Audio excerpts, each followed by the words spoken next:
Quincy MD, won't be seen tonight, so we can bring you a very special episode of The Gen X Files. Welcome to The Gen X Files. I'm Jim. I'm Adam. And today's show is all about Cujo. Oh, it's a big dog. Okay. This is the second in our Dog Days of Summer, August. We did Benji last week, the opposite of Cujo. We got the extremes. And then we're going doing a little Scooby-Doo. Yeah, all three extremes Yes, exactly. of dogs. And I will say, definitely Dog Days of Summer, because it has gotten so friggin' hot outside. Yeah. Okay, we live in California. Spoiler alert. Yeah. And one of the reasons why we live here is because usually there's no humidity. Yeah. But this summer it's been like living in Florida without all the madness. Like 70 to 90% humidity every day. And now it's just in the hundreds. And as soon as the humidity went down, it just became triple digits. Yeah, it's crazy. Anyway, yes, the Dog Days of Summer. Dog Days of Summer. Take yourself back to 1983. Ooh. In June, Mitt Romney takes his family on a trip to Lake Huron. Nice. With his Irish setter, Seamus, riding on top of the car for 12 hours. Not so nice. During the 650-mile trip, Seamus got diarrhea. Wait, Seamus lived? Yeah. Yeah, in fact, Mitt Romney purposely put the dog up there because there wasn't room in the car. Whoa. So this wasn't like a vacation mistake thing? Nope. What a P.O.S. Nope. And the way they finally stopped it is that the dog got diarrhea, and Tag, his son, noticed brown stuff coming down the back of the window, and he freaked out. Yeah. And so they stopped and pulled the dog inside. No, okay. Was it in a crate? Yeah. Okay. Yeah. Well, but still, that's bullshit, But still, you don't put the dog on top and No. drive for 12 hours. God, what a sociopath. Crazy. Goes with everything I always say. Never trust a Mormon. All right. The McNugget was born. Yes. That's how everybody loves that. Oh, my God. Every child. Can you imagine parents in a world without nuggies, man? God. Yeah, no, it would be terrible. That's what it was like. There were no nugs. Before that. You know, the 70s were an awful time. Yes, that's why we were such unhappy children. We didn't have nugs. I gotta be honest, I'm not a big fan of the McNugget. I never have been. I like them. I never get them, but I like them. Yeah, I mean, they taste okay. Oh, they're But I made the crunchy. mistake of, early on in the internet, of seeing a video of how they're made. Nope. Never watch how the sausage is made, Adam. It ruins everything. Also in 1983, Giovanni Viliotto goes on trial for multiple counts of bigamy involving 105 women. He would marry them, take their belongings, abandon them, and then sell their stuff at flea markets. Wow, that's complicated. Yeah.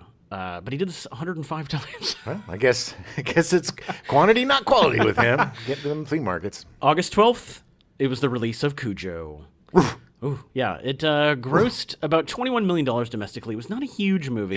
Yeah. It was the fourth highest grossing horror film of 1983, behind Jaws 3D, Psycho 2, and Twilight Zone the movie. Wow, the bunch of winners right there. Yeah. Twilight Zone had some neat parts in it, but I actually don't mind Psycho 2. Like, with Olivia Hussey as Norman Bates' mother. Norman. It was fine, but it was the realization that it came out in 83. I thought it came out sooner than that. No? Like, It I seems thought like it was like 70s, but no, it was 83. Old Tony Perkins kind of rode the old Psycho train for the 80s. So He did many. like 4 or 5 of those There are movies. four of them, yeah. He was in them all, right? Mm-hmm. Yeah, And then he did didn't all of Henry Thomas play the young Norman Bates? I think it was in Psycho 4. Yeah. Yeah. And then they have the Bates Motel and all that. But We'll save yeah, it for the he was- Psycho show. Yeah. This is about I Cujo. love Psycho is my favorite movie of all time. yeah. Amazing Absolute favorite movie. movie. Good of all time. Lord. So I give the sequels passes just because, Well, I mean, come on. Jaws is one of my favorite movies in Yeah. the world. And I don't give those POS's passes. Come on. Quality. So, where did Cujo start? In the mind of the greatest author in the absolute universe. Stephen King. Yes. Full disclosure, Adam and I are Stephen King super fans. Huge nerds for Stephen King. I've read every single book of his at least once, except for I'm in the middle of If It Bleeds, so I haven't finished that one yet. And actually, Billy Summers is coming today. Oh, is it? Yes. Wow. Yeah, so his newest book, which is released today. Well, today, not being today, you're not That was on August September. 13th. I'm so excited. It's coming out today. So the book was released September 8th, 1981. King claims that he took his motorcycle to an auto shop near Bridgeton, Maine, and saw the biggest Saint Bernard he'd ever seen that tried to attack him. Yeah, I watched him tell this story, and he said he tried to tinker with it himself, but he had a friend that said, "Oh, this guy's great with small engines, and he's way out there, and he's a little out there, if you know what I mean." Well, yeah. I mean, that makes sense. I mean, it's as portrayed very well in the movie by Ed Lauter. Kind of weird. One of my favorite but characters. Yeah, he's great. We'll get to him. So there was also a child that was recently attacked by a Saint Bernard in Portland, Maine in the early 80s, late 70s. Do you know why? I mean, No, it's very no. rare. This was just a thing that he's mentioned in interviews that Right. this is part of the reason where he got the idea. Now, it's weird because Saint Bernards are known to be very gentle. Yes. and They're bred very as rescue friendly. dogs, yes. Yeah. They literally are used to help people. But Stephen King might not actually remember because at the time he was struggling with substance abuse of an alcoholism, yeah. insane amount. Yeah. He was drinking a case of Tall Boys a night. Good God, it's a wonder he wasn't 800 pounds. It's a wonder he didn't die. I mean, Yeah. honestly, because between that and then the cocaine, like it was. Well, maybe it just- balanced itself out. My grandmother drank a lot of beer, and her doctor said she had the kidneys of a 30-year-old because the beer somehow is very cleansing for the Weird. the kidneys. Yeah. Wow. Okay. Well, I'm gonna drink more beer. I guess. Hey, everybody, I'm not a doctor. Switch away This from- was a while ago, so medicine may have changed, but she did have very healthy kids I read about it on the YouTube. Kidneys. So it's kidneys. and kids. My mom's very healthy. The interesting thing about Stephen King is that he fully admits in his book On Writing, which is a fantastic treatise on how to write. Anybody who's an aspiring writer or a writer, read that book. Because- Inspirational. Well, not even inspirational, just educational. Yeah, and- it's great. It's great. It's like it'd be like sitting down having a beer with him and taking a class with him at the same time. But because of his bad drinking, he literally does not remember writing the book. Well, This is one of the couple that he admits that he's like Tommy "Yeah." Knockers was another one. It was it was a time. Tommy Knockers was definitely cocaine. Yeah. But it was a time that he was like, look, when he talks about it now, he's like, I survived. Like I got through it. Yeah. It's surprising to him that he didn't lose his kids. He didn't lose his wife. Yeah, I got lucky. He got very lucky. He never stopped writing the whole time. He could compulsion not with stop writing. But it's crazy because he admits that he was like, I wish I did remember because there's parts of the books he really likes. Yeah, And he's like, I wish I did because it's like not remembering a kid. you know? Sure. I started rereading it. Full disclosure, I'm old and I got like 10 pages in and then fell asleep. I can't read anymore without falling asleep. Doesn't matter when I do it. But anyway, I read a little bit of it, and it's a little, even for him, it's a little flowery. There's you can tell it's not in any way a bad book. I really enjoy the book, right. but in terms of his oeuvre, there's a little more pomp than normal. Right, you know? right. You could tell he's like falling in love. He's coke loving his work. No, this is really. Oh yeah, this word we got to put in. I'm going to get the thesaurus for this. What is it going to be? But there's so much in the book that wasn't in the movie that's really interesting. Yeah. And we'll get to that. He actually wrote the original screenplay for the book, and it ended up being so different from the book that the producers were like, "Yeah, we're gonna have somebody rewrite this." That was about a cat. And they ended up making it into Cat's Eye. It's Cat Joe. Yeah, Cat Joe. Although King did own a shitty Ford Pinto, as depicted in the movie and the book. Oh, and just to get back to his the impetus of this, when he went up there to get his motorcycle checked out, there was a crazy old coot, who worked on the engines, and he did have this giant, well, as King said, Saint Bernard that came. I mean, they're big dogs. Yes, yes, exactly. But the way he described it was like a bear, which, sure, they're like little bears. Yeah. Sweet little bears. Sure. But it came trotting out, and he heard, he heard the growl. And the guy comes out, and he says, "Oh, don't worry, he loves people." And and then he went down on, the dog went down on his haunches. He was about to launch. And then the guy was carrying this socket wrench, and he thumped the dog with the socket wrench, and then the dog laid down. He's like, he must not like your looks. And then, King says, maybe I don't like his either. But it's like, maybe he doesn't like getting hit in the back. Exactly. This dog is probably abused, so you can't, and plus, again, this all could have been in his mind. That's true. Who knows? It could be that it didn't happen at all, and he just, Well, just think about that. You have a run-in with a mechanic and his dog, and then you write a whole book about it. That's crazy. Yeah. It's amazing. A brilliant book, absolutely brilliant. The novel sold really well. It stayed high on the bestseller list for a long time. It actually was nominated for a couple of awards. Which ones? The Locus Award for Best Fantasy Novel and the Balrog Award for Best Novel. And it did actually win the August Derleth Fantasy Award, which is a British fantasy award for Best Novel. Now, if you're all confused because you just saw the movie and you didn't read the book, there's a lot of fantasy elements in the book. That's why it keeps winning fantasy awards. It's got a much more supernatural tone. Yes. In the book, and it also ties in with other books in the King universe, the Kingverse. Yes, the Kingverse, which he does, and this is what he does. He writes what he knows, and he knows his own inside of his brain, and inside of his brain is everyone knows each other. And he rewards his fans with having his books are almost a complete work. If you read them, there's so much interconnectivity and so many characters that jump within, especially within the Dark Tower. Series. Which kind of ties everything together. It's basically the center of the Kingverse, and everything kind of branches out from that on the beams, dear readers. But Cujo has a direct link to another book, The Dead Zone. Yes. It was he originally in the book, spoiler alert, he essentially implies that Frank Dodd, the serial killer from The Dead Zone, who was a cop, who was a serial killer, and dies at the end of it. He inhabits the dog, essentially. Yes. Well, he's kind of the middle character of the book, Frank Dodd. Yeah. Because the main character is the politician, but yeah. But Frank was a serial killer that it was for a subplot, years, preyed on women and children. In Castle Rock, which was the big thing, a lot of his novels were set in Castle Rock. Castle Rock is a made-up main city that Needful Things takes place, Cujo. The Body, The Dark Half. The Body, which is... Pet Cemetery, which is kind of outside of Castle Rock, The Body is... which becomes Stand By Me. Yeah.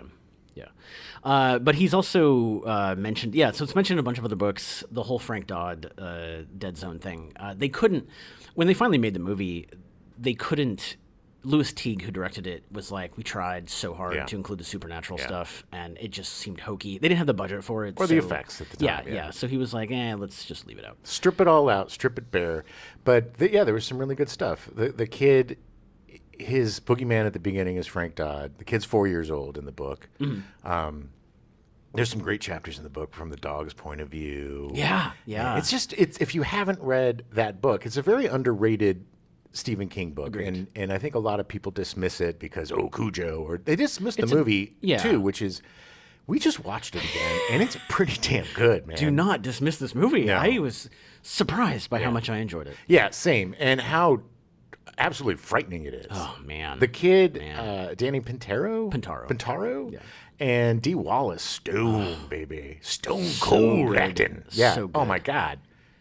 They were great. The weird thing is that the book, and I'm guessing it's because it was about a dog hurting people. Yeah. But during the 90s, it was the 49th most banned book. Right. Well, I mean, the ending was very controversial, too. Yes, which we will get to. And also, honestly, man, the 80s was all about satanic panic and anything with that kind of, like, supernatural. King was a huge target back then because his books were, meant to be the impetus for all of these satanic kids, and Well, he was super popular. He was the best-selling author for the 80s, and it was easy to be the target. Yeah, it was easy to say, well, he wrote a book about a satanic dog, so obviously he's evil. Right, but it was also trying to protect the children from anything non-biblical or anything that they portrayed as satanic. It was everywhere. It was on all the talk. I mean, it was insane.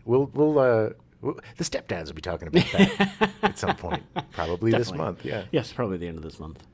So, a production company buys the rights because obviously everything that Stephen King makes now gets bought up immediately. Well, sure. Even back then, you had Carrie, you had The Shining already, and then Firestarter. Yeah, had already come out. Firestarter, yeah. Did the movie come out? I don't think the movie had come out yet. And that wasn't a big hit. But again, I mean, everything that he wrote was automatically bought up even before it was published. Carrie was the first thing. I mean, he fully admits that he didn't feel like he made it until he got paid the $400,000 for the rights to Carrie for De Palma to make Carrie. Yeah. And it's I mean, after that, it was like, okay, well, no matter what he does, it's popular. Sure. And people will want to see it. Right. It's easy to do. So they asked him to write the script, and he did. And he, maybe because he didn't remember writing it, but he wrote a completely different movie. And it strayed just too far. And so they were like, okay, we're going to bring on some other writers to do this, because Dan Blatt, one of the producers, he brought on Don Carlos Dunaway, who essentially did a completely different draft and made it essentially following the exact novel. The problem was that the adaptation was too faithful, and it was way too long. The movie would have been like 4 hours long. So it's a long time to watch a dog torture a child and a mother. So it essentially, they then brought in Lauren Currier, who is also known as Barbara Turner. Barbara Turner was married to Vic Morrow during the early 60s and is the mother of Jennifer Jason Leigh. But Lauren Currier, a.k.a. Barbara Turner, did cut down the script for Cujo down to a manageable length, and that's the script they end up using. Nice. Stephen King, specifically, when the production company picked up and Dan Blatt picked up the movie, he wanted Louis Teague to direct the film. Yeah. He really liked Louis Teague's horror spoof Alligator, which had come out from out. John Sayles, right? John Sayles, yeah. Oh, yeah. Yep. For the avid listeners, John Sayles, Dark Skies. Every movie from E.T. to Gremlins to Goonies to Bloonies was made from Dark Skies. So King lobbied for Louis Teague, and Louis Teague's great. He's a really nice guy. If you see any interviews with him, he just loves making movies. He dropped out of high school just to make movies. Like he's a fascinating guy. Oh yeah. But the studio or the production company wanted they want to go with somebody with more experience. So they went with Peter Medak. Petey. He directed the horror movies The Changeling and The Babysitter in 1980. They both came out in 1980. And also Zorro the Gay Blade. Oh, Zorro the Gay Blade. With George Hamilton. That's right. Which was such a bizarre movie. It's a very funny movie. Yeah. But I think George Hamilton plays twins. Zorro and Bloro. I don't know. And one of the twins is very effeminate. And like, the real Zorro gets hurt or killed or something, and so his brother has to take over, and it's very... How bizarre. Yeah, it's like a 2-hour just stereotype. But George Hamilton's very, very funny and very charming guy. And it's worth a look just to see a peek at what was called comedy back in the 80s. Back then. So they go to shoot 2 days into the filming. Actually, what happened was a production company sold the rights to it even before they started shooting it, and ended up getting picked up by Warner Bros. Distribution, who ended up finishing the financing for it.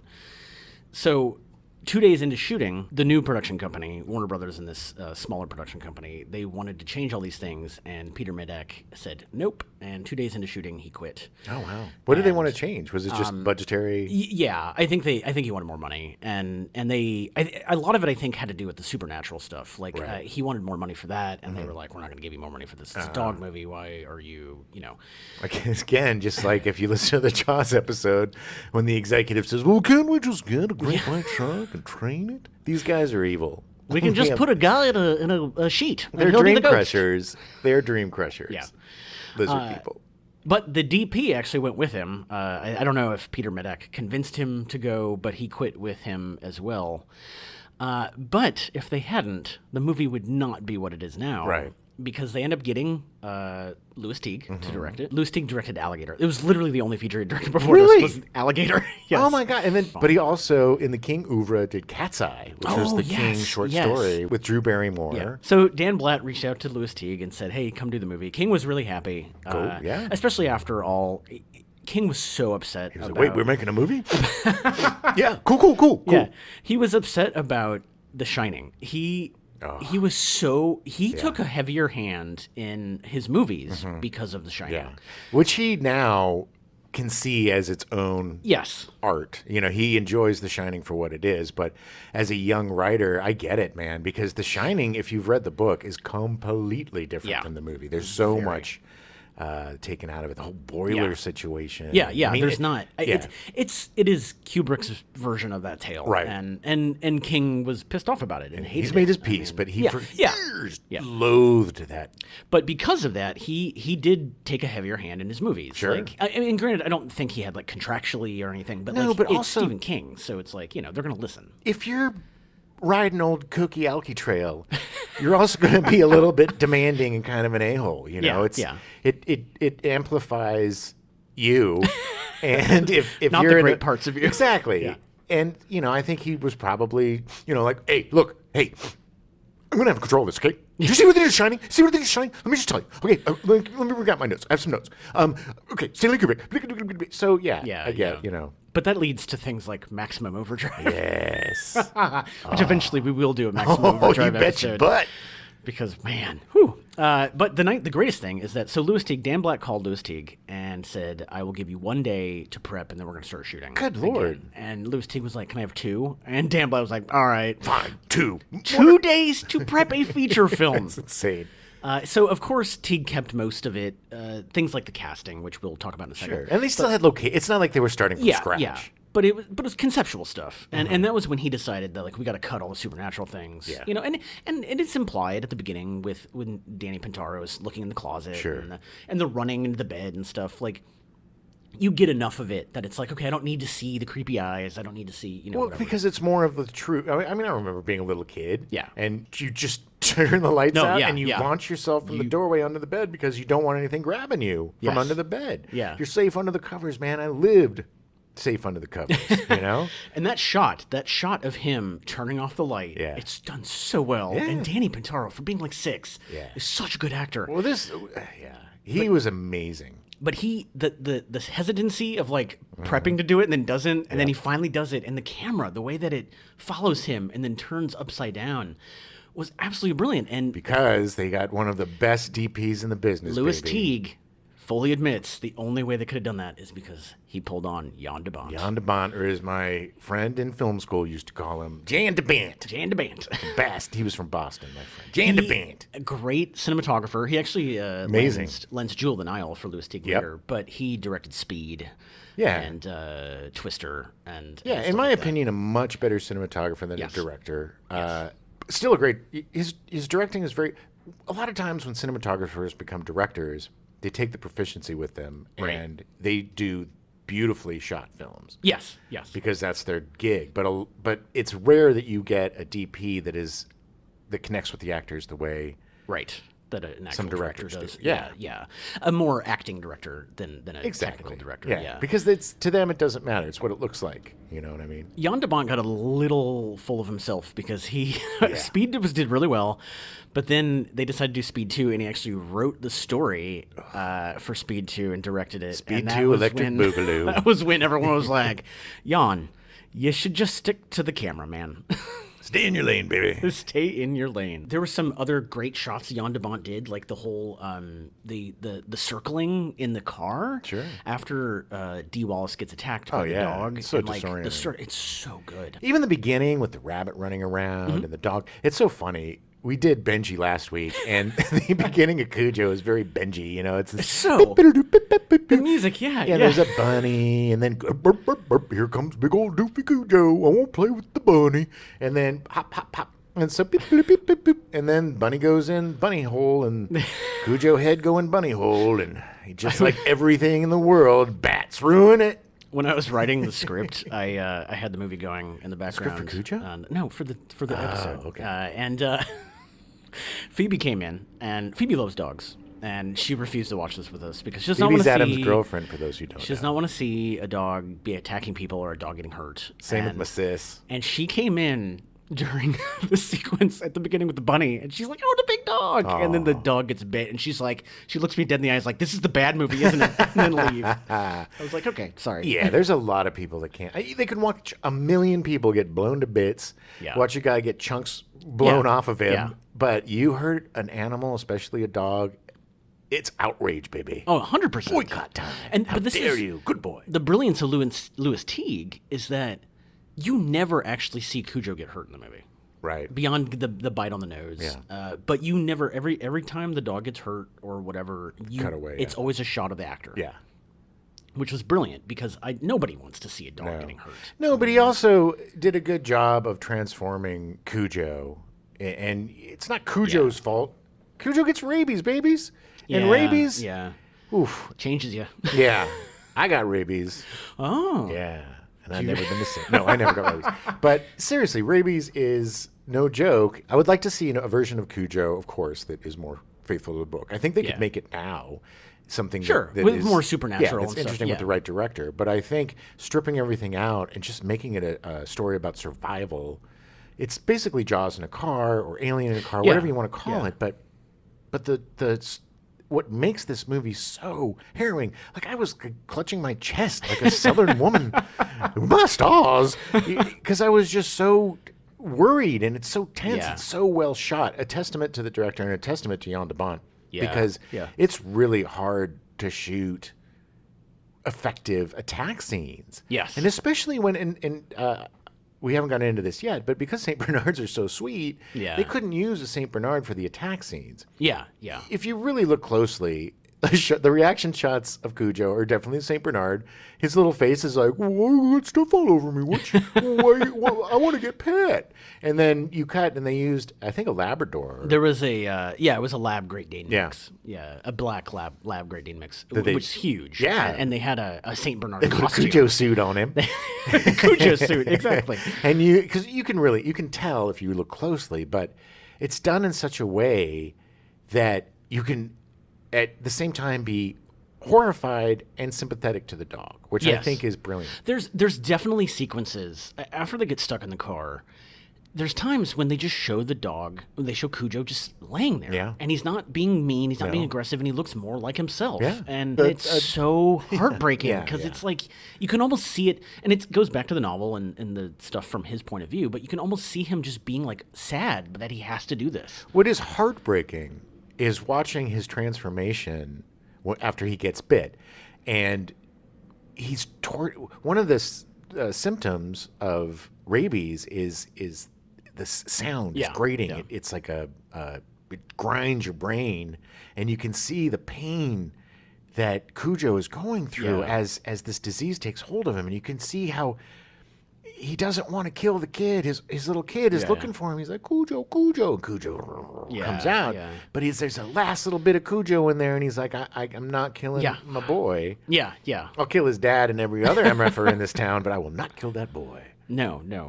But it's heartbreaking. It's literally, it's so heartbreaking. It's sad. Yeah. It's really sad. But so well done. Exactly. So well done. I had not seen this movie Same. since I was a young teenager. Yeah, I'm pretty sure it was college last time I saw it. And I am blown away at just how effective this movie is. For this weird little dog movie Yeah. that it's like it shouldn't be this good. No, it shouldn't. But it's a testament. It's a testimony to the acting. Yeah. Of Do You Want to Stew? Yes. And Danny. I mean, the shot of Danny in his underwear, smashed up against the back of the car while his mom's being attacked, and he's screeching like a demon. That shot is so horrifying. That whole sequence, it goes on for so long. Well, so which we're just like, and then you remember this part, but it wasn't shot in Maine. It was shot in Northern California, and unfortunately, it was not shot during the summer. No, it was shot in the winter. It was shot in the winter where it gets down to maybe 40, 30 degrees. Yeah. And if you've seen the movie, it's supposed to be in the Hundies. Yeah, it's supposed to be dead of Maine. Like bad. And it's a Maine summer, which Yeah. is humid and hot. So they had little Danny in his underpanty, and they had the mom, in like a tank top or something. Tank top and they're spraying him with water to make him look sweaty, and they were freezing to death. Yeah, it they were was so cold. It was not safe. Dee Wallace was so concerned about Danny Pintaro and him getting hurt. And by his own admission, he was just like, I just had fun. I was like, whatever. But she was so concerned. Sure. Dee Wallace is one of the greatest, nicest people that I've ever seen. Mm-hmm. Like, she loved this movie. At that time, there were not a lot of meaty female lead roles that weren't the wife or the damsel in distress or Would not pass the Bechdel test. exactly. And This was just a tour de force. Yeah, yeah. She kicked ass. This is like She was- Alien. This is like yeah. Ripley for her. You Yes, know? yes. This was her Ripley. So good. And it did, I mean, it still does include like the weird affair storyline and all that stuff. Sure. But she is so You needed a good in this MacGuffin, movie. baby. Yes, that's true. That is true. You gotta throw, and also a way to get the husband there. Yeah, yeah. Who, the husband, was played by Daniel Hugh Kelly. Hardcastle and McCoy. Hardcastle Old McCormick. TV show. A very well-known Broadway actor, although he did a lot of TV, did a lot of movies, but his real love was Broadway. When I was in school in Boston, I was lucky enough to see Cat on a Hot Tin Roof with him, Daniel Hugh Kelly. Mr. Daniel Hugh Kelly, Kelly. Jessica Lange, and Charles Durning. Oh, It was amazing. And originally in the production, I think Kathleen Turner was Turner, playing the part.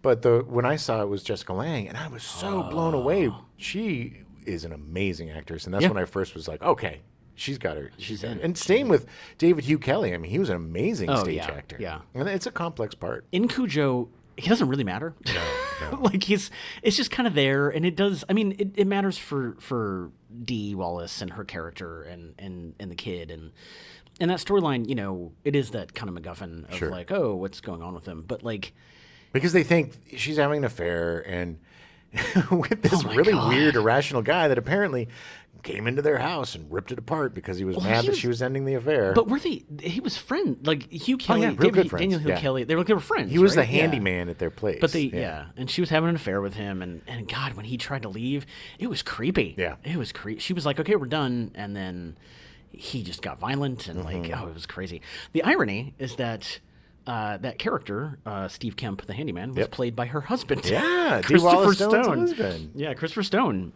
who unfortunately passed from a heart attack in 1995. Yeah, very sad. But they had been in The Howling together, and I think that's where they met, and they got married. Good werewolf movie. Great movie. Great movie. But what's great about what you were saying about David Hugh Kelly is he's not the savior.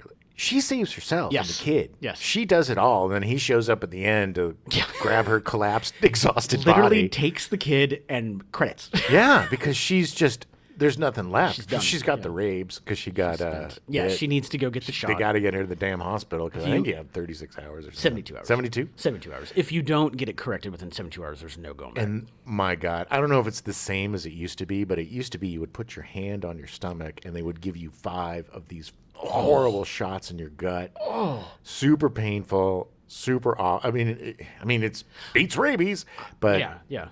You I know, remember it's growing up in the mid '80s and like it being, part of it was probably from Cujo, but it being a big deal of like you got to stay away from these dogs. You don't know if they have rabies. it wasn't just dogs. We played outside as kids, so there What? were animals. What's that? I don't know what that is. There were little squirrels and rabbits, and we would catch snakes and lizards and stuff. So the parents would have to be, look, if an animal comes up to you, if a squirrel wants to play or something, run away because that thing's probably got rabies. I remember there was this one time I was outside and my 2 friends and I are walking up this trail and we see a snake and it's a coiling.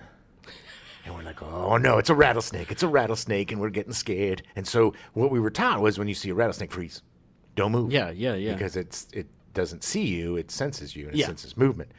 So somebody sees us frozen from like 2 houses away and they're like, what are you doing? And we're like, there's a rattlesnake. Get my dad. And so we're sitting there and my stepdad, like 10 minutes later, comes huffing down the dirt road with a rifle. Oh God. And I shit you not, full stride, takes aim while running, blows the head off of that snake into the bushes, comes running up, looks at the snake, and says, God damn it. And he picks the snake corpse up and he's like, this isn't a goddamn rattlesnake. This is a blip blip blip snake. He's like, come on. And he takes my friends and I, he was probably drinking, who knows, throws us in the truck, takes us to the bookstore, buys us a book about snakes, takes us back, and forces us to read this book about snakes until we go out and play again because he was so pissed that he killed a good snake. And because he didn't want to be bothered, he didn't want to be taken out Yes. of his thing. You annoyed me for this? But it was so impressive. I mean, it was one of the most impressive things I've ever seen. It was like such a miracle shot because this snake wasn't huge or anything. Right, it was just, I will never forget just the look, just the image of him trucking down, and he wasn't a running guy either. It was impressive. But yeah, I didn't have to. The only thing I ever deal with in Iowa was garter snakes, so they were nothing, whatever. I did have once a dog come up to me, and it was a stray. I was sitting on the front porch, and a dog came up and bit my hand. And the only way I could get that dog to let go of me is I had to jam my hand down its throat. Oh my God. Yeah, it was awful. Did you get rabies? No, I did not get rabies. The dog was just an asshole. but it was bad. Like I was just kind of like bah, and it was like bah, and then took off. And nothing happened, right? You didn't go to the hospital or no. My mom looked at it. I think she wrapped it up and that was it. Washed it off. Fine. Well, I'm sure they probably paid attention to see if I had rabies or something, but I think it was like a neighbor's dog. Sure. The last piece of the casting that I want to talk about is Ed Lauter. Oh, Ed Lauter. Somebody who everybody knows. If they don't know his name, Yes. he has probably been in everything. Yeah. One of the greatest character actors. So diverse. Plays an a-hole. So many. Yeah. He's so good. In fact, he has a quote. He says, "A lot of people say, I know you, but they don't know my name, but I've had a great run." Oh, my God. He started with Hitchcock. Yeah. This was the thing, is that he was in Family Plot, Hitchcock's last movie. Yeah. Which is a great movie, and at some point we'll do an episode about it. I shouldn't say great movie. It's a good movie. It's okay, yeah. It's okay. In his oeuvre, it's down in... He was also in his late 70s, and he got weird when I know we'll get to this, but I think Hitchcock was better when he was restrained. Yes. Because once he was able to, show nudity or whatever, it was just it wasn't as clever as his weird perviness really came out. Yeah, and nothing like an old perv. But Ed Lauter was in that movie, and Hitchcock loved him, thought he was fantastic, and said, "I'm doing a new movie called The Short Night." It was like a spy thriller, and he's like, "I want you to be the lead, one of the leads." Wow. And Ed Lauter was like, "Yes, Dream come true. Yeah, and then Hitchcock died. Yep. And that was it. Yes. And Ed Lauter, unfortunately, I mean, granted, he had a fantastic career, and it's a lot of, amazing work. Yeah. Seriously, look up Ed Lauter, Lauter, and I guarantee you'll look at him and go, "Oh, I know that guy." Yeah, he's been in everything. He plays coaches. He plays cops. He plays everything. Scumbags. He plays good guys. So good. He's just got this amazing quality to him. He was also in King Kong with Jessica Lange. Yeah. It was fantastic. It's Carnahan. Carnahan. So as Jim was saying, the movie was shot in Northern California. They found a city in Northern California that looked similar enough to Maine and like that kind of feel of Maine. Which is woods.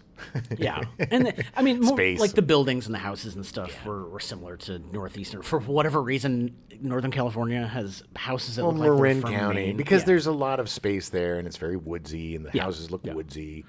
But yes, it was very cold. They sometimes, because they shot during October, November, and December of 1982, and sometimes temperatures get down to the low 40s.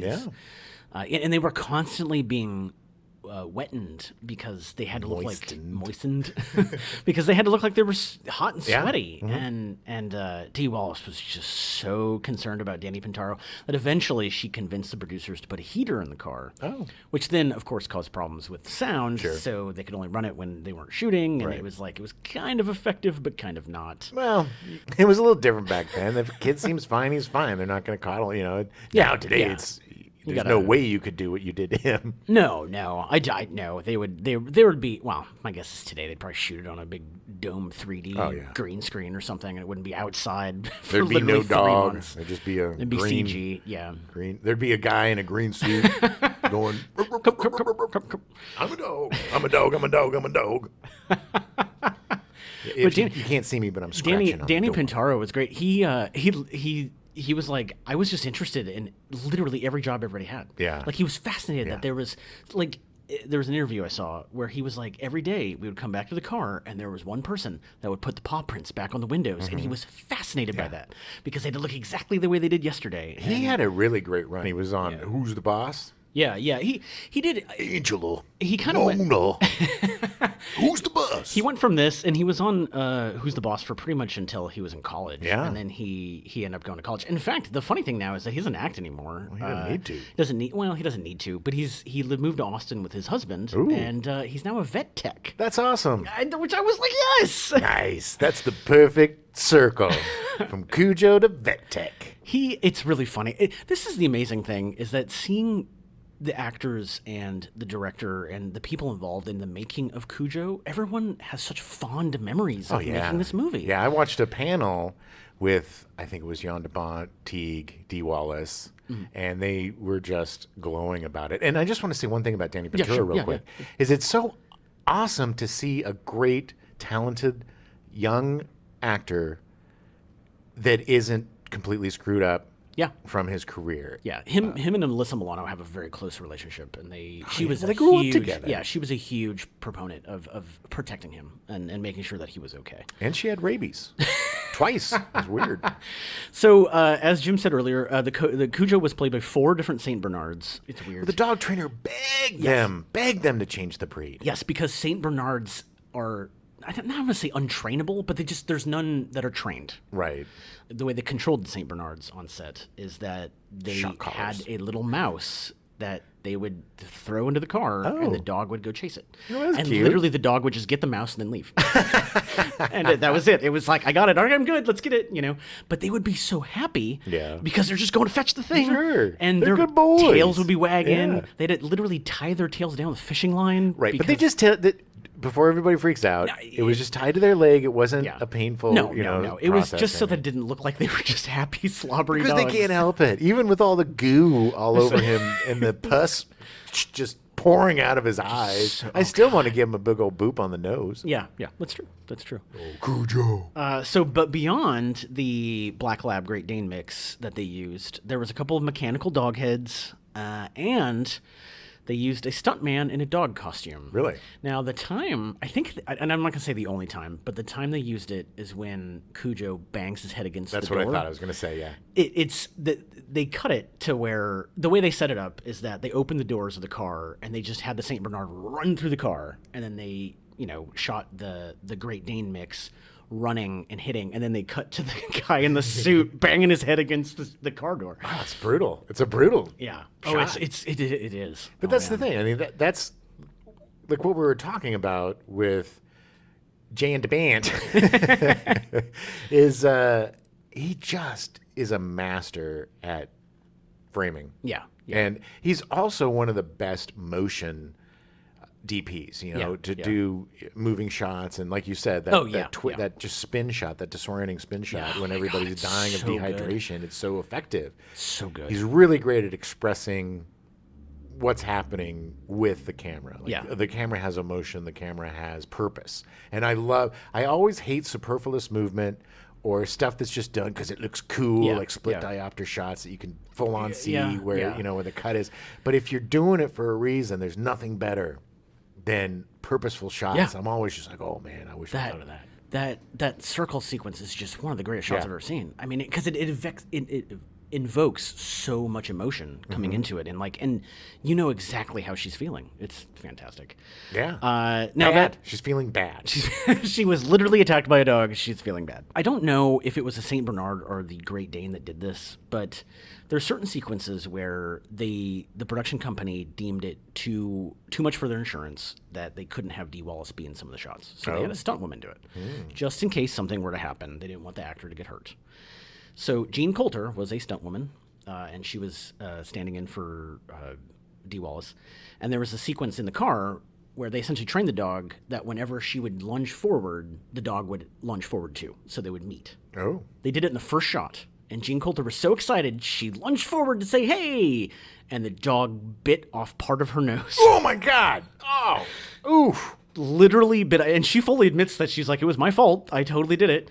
They rushed her to the hospital. They reattached the end of her nose. Oh, good Lord. Short-lived celebration. Yay! Ah! The thing is, this is not the first time that Jean Coulter was hurt.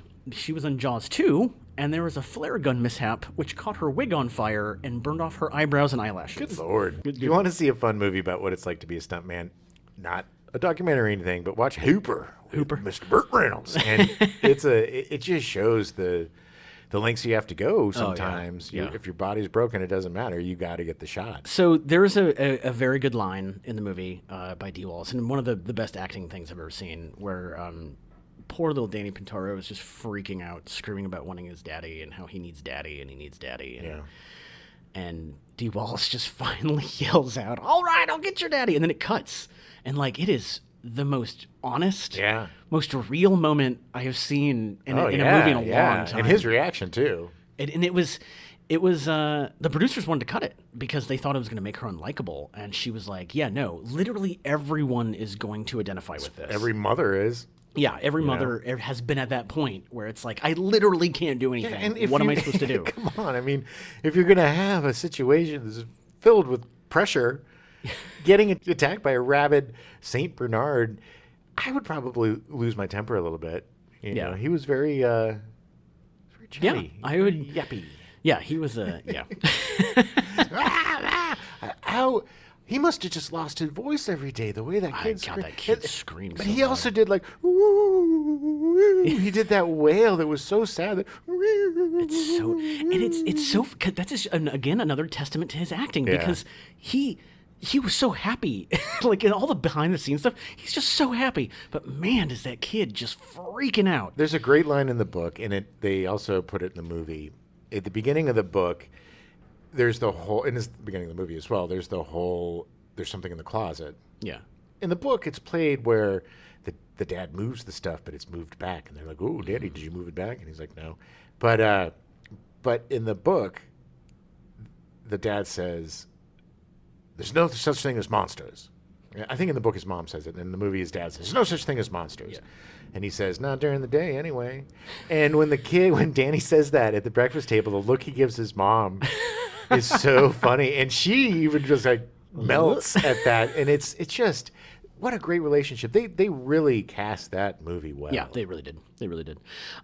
Dee Wallace gave so much to that movie that after the production was done, she actually was treated for exhaustion. Went to the hospital. Oh yeah, you can't sustain that level of terror. Oh, terrifying. And she just laid it all on the screen. My God, it is one of the best performances of the '80s in terms of a horror movie, at least. You know. Yeah. So the movie was released. King loved the movie. Thought that Dee Wallace should have been nominated for an Oscar. Agreed. I agree, especially seeing it again. He also approved of the new ending. So this is spoiler territory, so just be aware. In the book, she manages to fight off Cujo. Yep. She gets in the house.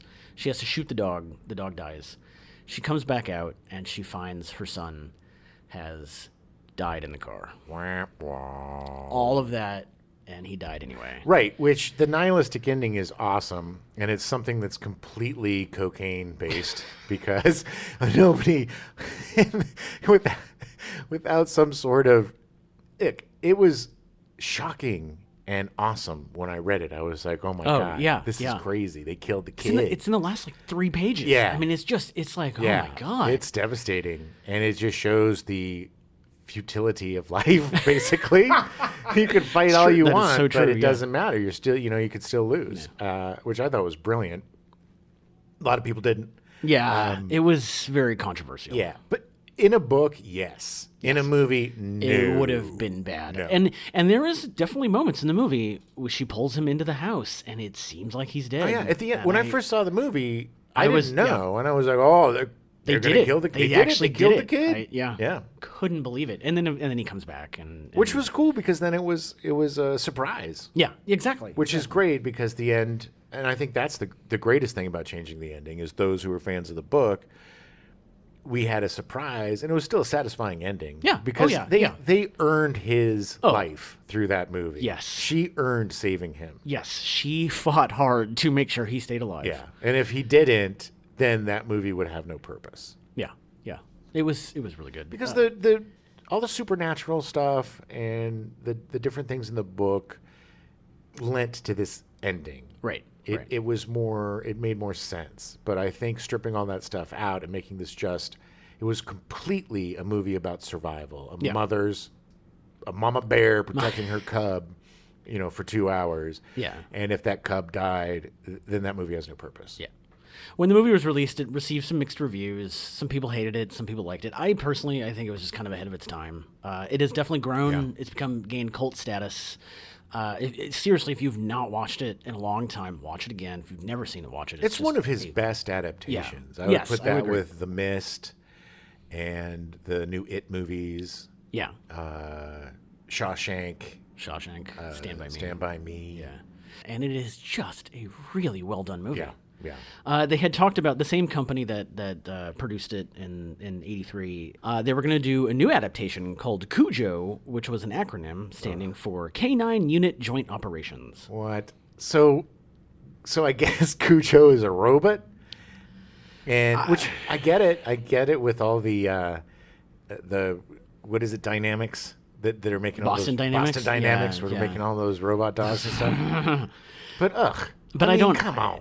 It feels very much to me like Sun Pictures still had the rights to it, and they needed to do something with it, so they announced this. And granted, this was in 2015, and nothing else has come of it. I'm going to make a controversial blanket statement.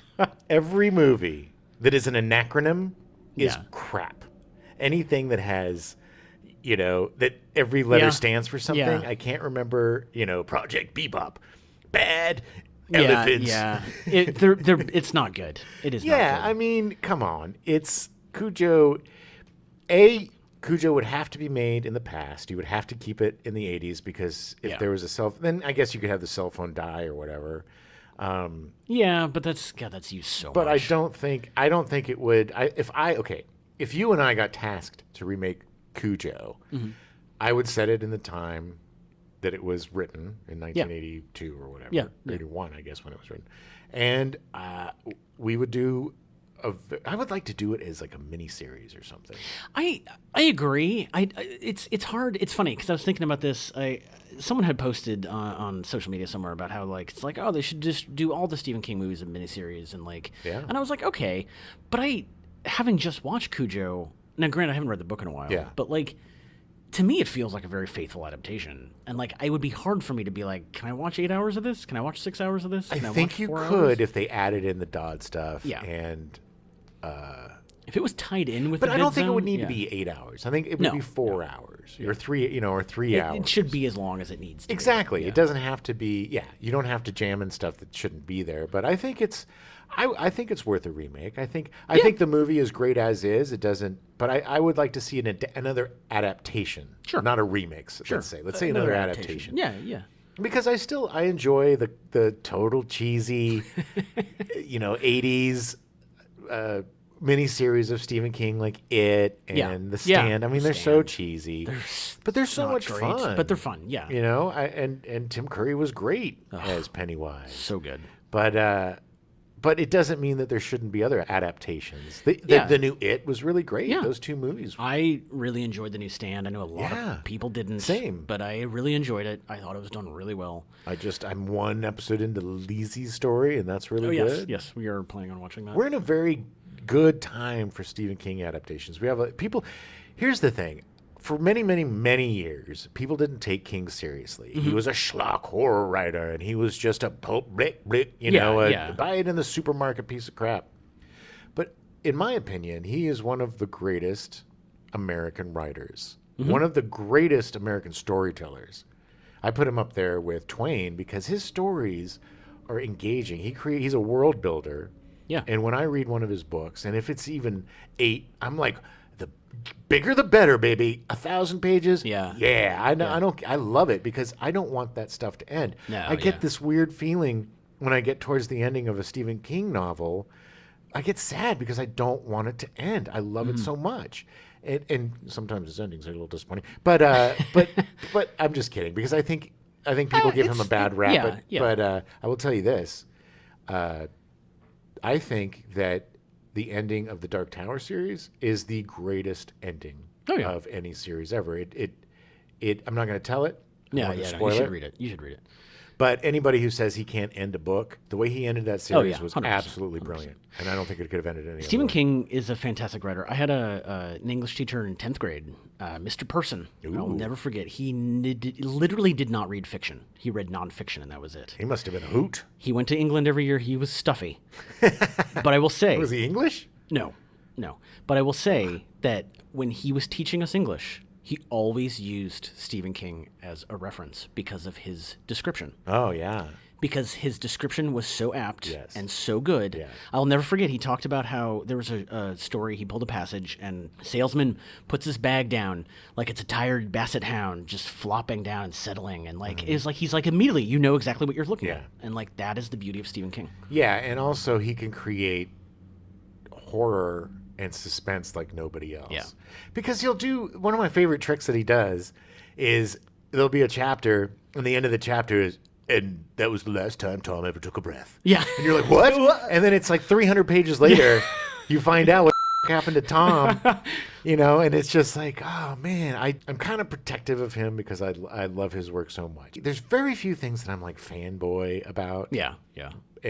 But he is one of them because he has been a part of my life since I was way too young to read him. Same. He and J.R.R. Tolkien, they were the genesis of my love of fiction, my love of reading, because I loved escaping into those worlds. There were just so many bad adaptations. Of, Graveyard Shift and even Children of the Corn. I still is enjoy pretty corny, these, but they're most of them were not done as well as Cujo. They're fun in a crappy, campy way, not fun in a creepy, scary way. Which I want. I want to see the real King stuff, which is when in the hands of a good director, in the hands of a good cinematographer, and in the hands of a great cast, we can get something like Cujo. Yeah, which is unsettling. And I was, again, and I'll say it again, I was so surprised at how good that movie was. Yeah.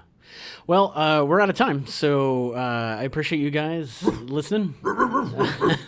Tune in next week for our third dog, our Scooby-Doo episode. We'll be back next Friday. Thanks for joining. Take yourself back to 1983. Ooh, want to try that again? Yep. We now return you to your regularly scheduled programming. Scooby-Doo, where are you? Already in progress.